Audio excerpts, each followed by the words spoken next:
Untuk kemajuan dan pengembangan video ini, hendaknya rekan-rekan Goeser dapat mensubscribe, like, and share. Terima kasih.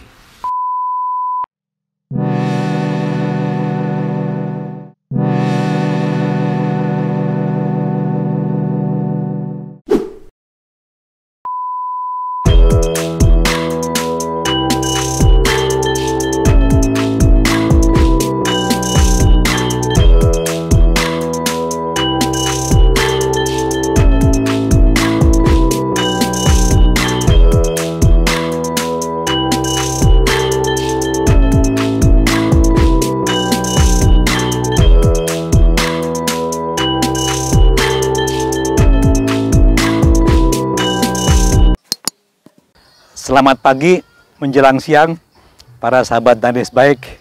Saya ucapkan terima kasih banyak sebelumnya nih kepada para sahabat yang telah setia menyaksikan video-video Danis Baik yang tentunya akan terus berlanjut, teman-teman. Pada kesempatan ini saya akan membawakan suatu topik yang di luar topik teknis ya, tapi saya kira juga penting ya. Umumnya para sahabat rajin lah ya bersepeda, terutama yang telah menekuni sedemikian lama dan tidak tergantung kepada musim ya, kepada ajakan ya. Kita bisa juga bersepeda mandiri, dan yang paling menarik adalah bersepeda itu membuat kita menjadi girang, menjadi senang dan perasaan lega gitu loh. Sampai kita juga berolahraga. Teman-teman, sekarang hari Senin ya. Nah, kemarin ada event ya, event penyelenggara dari ikatan ya. Nah, ini dia ya. Ini adalah ini ya, dari Paguyuban Pesepeda Bogor Raya ini. Saya mengikuti ini ya. Kebetulan ada teman saya yang baik hati menawarkan saya satu tim lah ya. Saya bertiga, saya, Bitong, dan Ariwandi Hamid untuk mengikuti event ini. Lumayan pesertanya ada mungkin di atas 200 orang ya. Ya cukup besar event ini ya. Di sini juga ada ya semacam rute yang buta, peta buta. Judulnya Bogor Loop Blind Ride 2024. Nah, saya juga dapat door prize ya. Acaranya menarik lah. Lumayan jarak yang ditempuh, tercatat saya tuh 58 ya, hampir 60 km lah. Sampai ke muter-muter Bogor, kemudian sedikit ya nanjak ke ya arah kaki Gunung Salak, 350 meter DPL barangkali ya, lumayan nanjaknya. Sana juga setelah disediakan mobil ambulans ya, karena ini event-event yang cukup besar ya, dan hal yang beginilah ya, yang sekali-kali lah kita bisa ikuti. Begitu juga tour ya atau trip yang jauh, teman-teman ya. Yang jauh ya, yang membutuhkan persiapan yang lebih matang ya, dan mental juga yang harus lebih kuat sehingga kita bisa mengikutinya dengan baik. Oke teman-teman, ini saya ingin berbagi pengalaman ya mengenai suatu sikap lah ya, sikap kita dalam berguyup bersama teman-teman di komunitas ya, atau ya terutama komunitas sepeda yang mungkin juga kita mengikuti beberapa komunitas atau grup sepeda ya. Nah, saya sering perhatikan teman-teman ya, ada berbagai temperamen atau attitude dari orang-orang ya. Tapi terutama komunitas itu mencerminkan lah ya orang-orang yang ada di dalamnya gitu loh. Berbagai karakteristik atau sifat komunitas yang memang para anggotanya akan terseleksi sendiri ya dengan hal-hal yang sering diselenggarakan dari turnya, dari tripnya, sehingga hampir sejenis lah ya sifat-sifat atau secara personal ya kepribadian mereka gitu ya. Tapi ada juga yang beberapa ya yang saya kira juga ini agak berbeda gitu loh ya. Nah, ini teman-teman ya, di dalam kita bersosialisasi juga kita memerlukan suatu ya semacam tenggang rasa ya, suatu keahlian komunikasi yang perlu kita perhatikan gitu loh. Jangan kita hanya membawakan keinginan sendiri ya, dan ya mengabaikan kepada hal-hal yang menjadi aturan tidak terucap ya di komunitas ya. Saya kira harus menjunjung ya, di mana kita berpijak kita langit dijunjung, begitulah peribahasanya ya. Inilah ya. Nah, kalau kita urut ya mengenai perkembangan yang ada hubungannya dengan sosial ya, komunikasi sosial. Kalau kita urut mengenai perkembangan kepribadian dari orang-orang lah secara umum gitu ya. Ya ada yang bertumbuh ya secara kepribadian atau secara jiwa itu biasanya bertumbuh ya. Makin kita beranjak usianya, usia di atas 30 ya, mulai karir ya, 40 dan terusnya itu biasanya tuh makin banyak belajar lah ya, mengenai organisasi sosial dan kehidupan bermasyarakat. Tapi ada juga yang masih kurang sadar gitu ya. Ada sebagian teman-teman saya juga di berbagai komunitas juga yang mungkin ini ya kurang menyadari ya betapa pentingnya perkembangan kepribadian ya untuk namanya ya mature. Jadi jiwa itu akan mature, makin bijaksana, makin wise ya, bijaksana wise atau makin rasa kasih sayang atau rasa pedulinya ya, empati itu makin besar gitu loh. Sehingga rata-rata orang yang mature ya, yang matang kepribadiannya itu ya, jiwanya itu matang, rata-rata disukai orang teman-teman. Tapi tidak semua juga. Ada yang tua tuh ya, ya gitu-gitu aja gitu loh. Saya kira ini ya, saya udah ngalaminya. Sebagian usia saya juga udah beranjak kepada usia yang mendekati lanjut lah ya. Saya juga memperhatikan hal-hal ini. Nah, dalam usia sekarang juga saya berusaha juga belajar ya kepada hal-hal yang terutama dalam membina rumah tangga, membina teman-teman alumni. Dulu ada yang dari fakultas, ada yang alumni pekerjaan dan lain-lain ya. Dan membina juga komunikasi sosial kita di kesenangan kita, diantaranya di bersepeda. Bersepeda di komunitas gitu loh. Nah, di komunitas ini akan berbeda handlingnya atau cara-caranya dengan kita bersepeda di sepeda pada saat kita mengikuti journey atau trip atau touring gitu loh ya. Nah, sejenis itu mungkin kalau kita bersepeda pada saat touring yang ya ada penghargaannya lah ya, yang sedikit agak kompetisi ya, atau trip yang agak kompetisi itu mungkin kita bisa memacu ya sepeda kita dengan kelompok atau grup-grup tertentu yang memang speed ya. Waktu dan speed itu memang begitu diperhatikan gitu loh, dan itu ada penghargaannya. Berbeda dengan di komunitas teman-teman ya, walaupun kita udah merasa ya termasuk punya kemampuan yang lebih ya, saya kira andai kata kita masuk komunitas, kita agak menurunkan lah ya, menurunkan keinginan ngerasa unggul ya, karena kita pemegang top record dari suatu trip ya, trip Java atau trip mana lah gitu ya. Saya kira itu harus diturunkan gitu loh, mengikuti apa-apa yang ada di komunitas, karena di komunitas itu tidak setiap orang itu memiliki reputasi atau kemampuan yang tinggi. Oke, pada kali ini saya akan memberi judul ya bagaimana atau mencairkan ya, cara mencairkan atau mencairkan ego superioritas ya diri di komunitas sepeda. Nah, itulah judulnya teman-teman. Ya, jadi ini saya kira saya tergelitik menginikan suatu judul seperti ini karena saya masuk ke dalam beberapa komunitas, saya masih ngelihat ya bahwa orang ya merasa gitu loh ya, ada seseorang yang unggul ya, terus menunjukkan keunggulannya dan lain-lain, dan kurang kurang berempati kepada orang yang di bawah dia gitu loh, performance atau kemampuan bersepedanya dalam soal kekuatan gitu loh. Jadi biasanya di komunitas itu kita rutin ya melakukan bersepeda bersama ya tiap-tiap minggu ya. biasanya jaraknya juga tidak terlalu jauh gitu. Nah inilah, disinilah kita harus ya paling enggak satu kali rutin itu, ya, satu kali perputaran itu paling jauh ya 60 kilo barangkali ya, 60 kilo atau 50 kilo ya, seperti itulah, atau bahkan yang lebih ya, sekitar ke pinggiran kota gitu. Dan andai kata ada tur ya, tur bersepeda bersama komunitas juga, itu juga udah di setting sedemikian rupa ya, walaupun di situ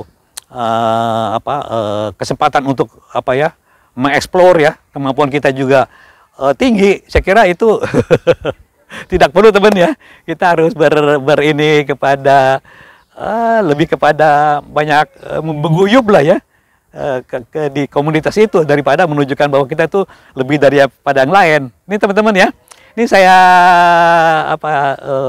kumpulkan aja ya hal-hal yang penting-penting untuk menggugah lah ya suatu kesadaran lebih lah ya daripada kita untuk memahami gimana kita mengendalikan ego ya.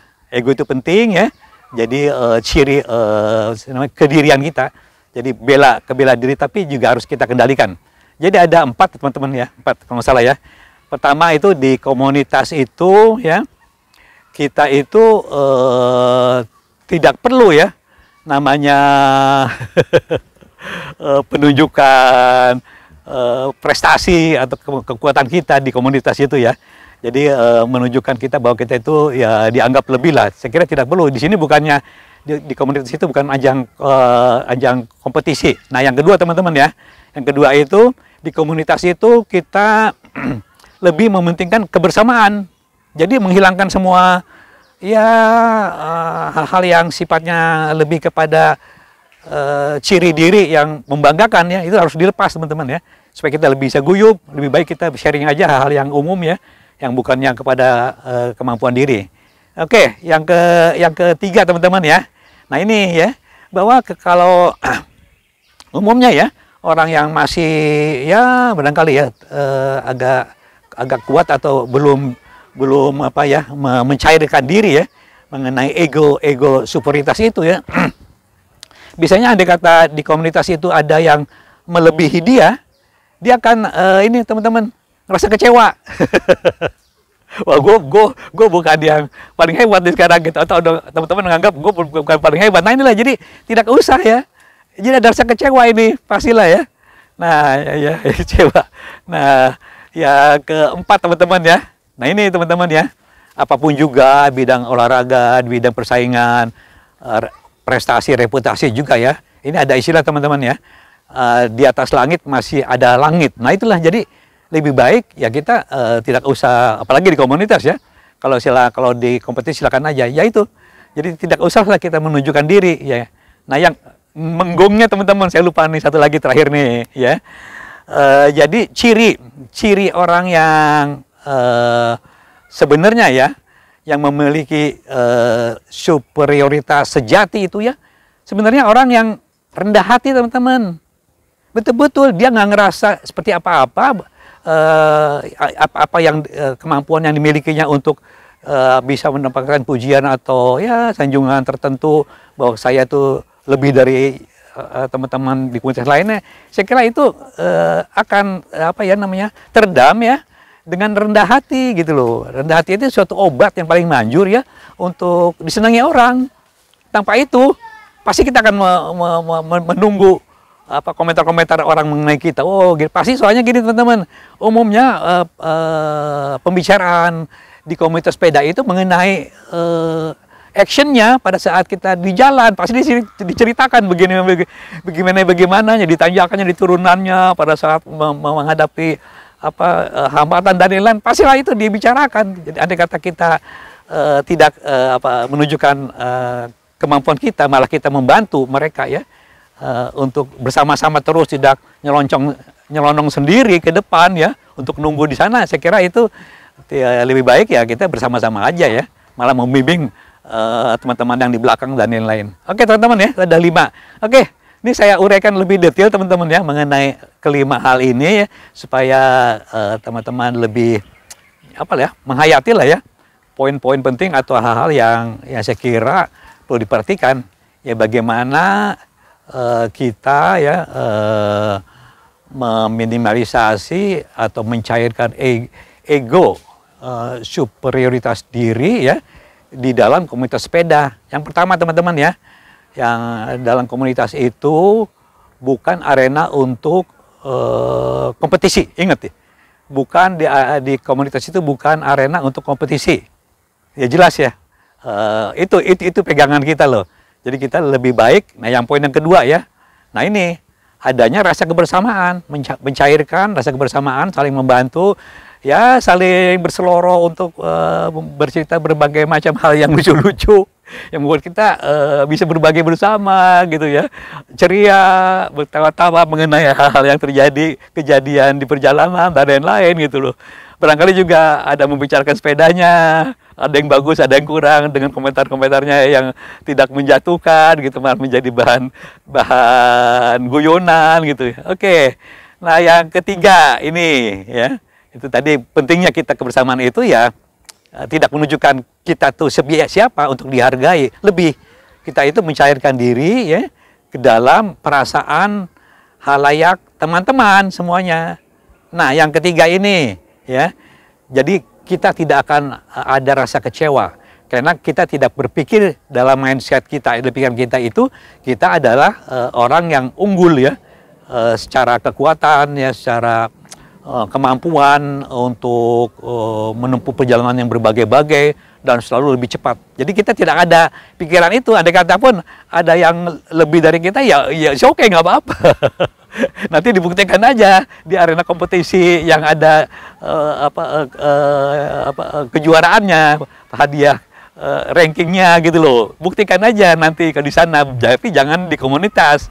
Jadi kita tidak akan pernah merasa kecewa dengan keadaan bahwa ada seorang yang lebih daripada kita, yang dibicarakannya akhirnya beralih ke dia atau ke yang lain gitu, bukan ke kita gitu loh. Ini biasanya terjadi teman-teman. Ini seperti ini, real ini dari yang saya lihat, yang saya alami, tapi saya nggak komentar aja karena saya anggap itu ya biasalah, dan orangnya seperti itu ya mungkin kepuasannya seperti itu. Tapi saya kira kalau untuk di komunitas saya membuat judul ini ya untuk kebaikan semua teman-teman ya, bagaimana pentingnya kita tenggang rasa atau empati ke semua teman-teman yang lain. Oke, ini yang keempat teman-teman ya, di atas langit masih ada langit. Ini dia, ini semua segi olahragawan juga itu seperti itu.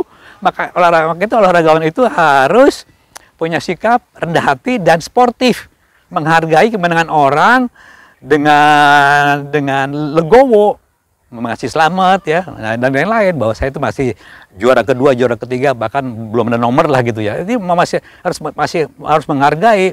Begitu juga dalam bidang keilmuan, dia itu lebih tinggi ilmunya, lebih luas padangannya. Kita juga harus menghargai gitu loh keadaan seperti itu. Jadi banyak suatu keadaan di mana kita ada kelebihan, justru kelemahan kita justru lebih banyak daripada yang lain gitu. Maka itu ya sikap rendah hati lah ya, bahwa di atas langit mata di langit, bahwa kita itu tidak ada gunanya berbangga diri karena dorongan atau tarikan yang ego ya, yang berlebihan ya, yang masih mencengkeram sifat attitude atau sifat-sifat pribadi kita. Saya kira itu diturunkan ya, supaya kita tidak perlulah ya, menunjukkan itu, dan kita biarkan aja ya, bahwa kita cair di antara mereka semua gitu. Oke ya, yang terakhir ya teman-teman ya, bahwa kita itu ya, terserang ya, sifat rendah hati itu adalah sifat terpuji. Sifat terpuji yang sangat disukai orang ya, dimana pada saat ada seseorang yang memiliki reputasi lebih dan ingin bercerita, walaupun kita mengetahui hal itu dan kita menganggap hal itu juga kita lebih, saya kira tidak perlu kita mengcounter ya, untuk sebagai apa ya, suatu tanda bahwa kita tuh lebih menguasai dari mereka yang bercerita atau mereka ini. Saya kira itu. Nah ini saya terus terang masih melihat sering ya hal yang ini ya, di mana sifat rendah hati itu apa istilahnya ya, saya kira kebanyakan ya oke ya, tergantung usia juga barangkali ya. Tapi yang muncul yang kurang apa ya, masih agak-agak ingin menunjukkan diri agak-agak ke atas hatinya gitu ya. Saya kira ini juga masih beberapa ada ya kira-kira ya. Dan ini karena tenggang rasa empati dari yang lain, akhirnya teman-teman yang lain juga membiarkan saja. Padahal dari pembicaraan secara umum ada juga beberapa juga yang tidak menyukai dia gitu loh. Saya kira ini wajar karena semua orang akan punya rasa yang sama terhadap penilaian orang yang ya kurang bisa berempati atau yang ya menginginkan pengendalian diri supaya bisa lebih menghargai orang, teman-teman ya. Bukan hanya aja yang jadi acuan, orang lain juga memiliki kemampuan yang barangkali ya sering-sering lebih daripada apa yang kita miliki. Demikianlah teman-teman ya. Oke teman-teman, ini hanya sekedar sharing saya terpanggil untuk menceritakan hal ini karena curhat saya untuk kebaikan semua ya. Bagaimana kita bersepeda itu akan mendapatkan suatu nilai yang tinggi ya di komunitas ya, terutama di komunitas ya, karena disitulah kita akan dibawa-bawa untuk tour atau mendapatkan suatu info-info yang baik untuk mengajak kita ya berbahagia ya. Berbahagia itu bukan sendiri, bukan menggagahi orang atau melampaui orang, bahkan yang paling baik adalah kita ada di bawah persepsi orang ya. Biarlah kita ada di bawah mereka ya, tapi kita ngerasa nyaman ya. Dan bukan berarti kita kenyataannya demikian, tapi kita bersikap rendah hati. Itulah yang disukai orang. Oke teman-teman, sekiranya dari Danis Bike ucapkan terima kasih banyak curhat yang sekiranya bermanfaat untuk teman-teman semua. Saya ucapkan terima kasih banyak kepada teman-teman yang telah setia mengikuti channel Danis Bike, dan saya akan menyampaikan sesuatu sampai tua sampai tua banget. Oke, sekali lagi terima kasih banyak. Assalamualaikum warahmatullahi wabarakatuh.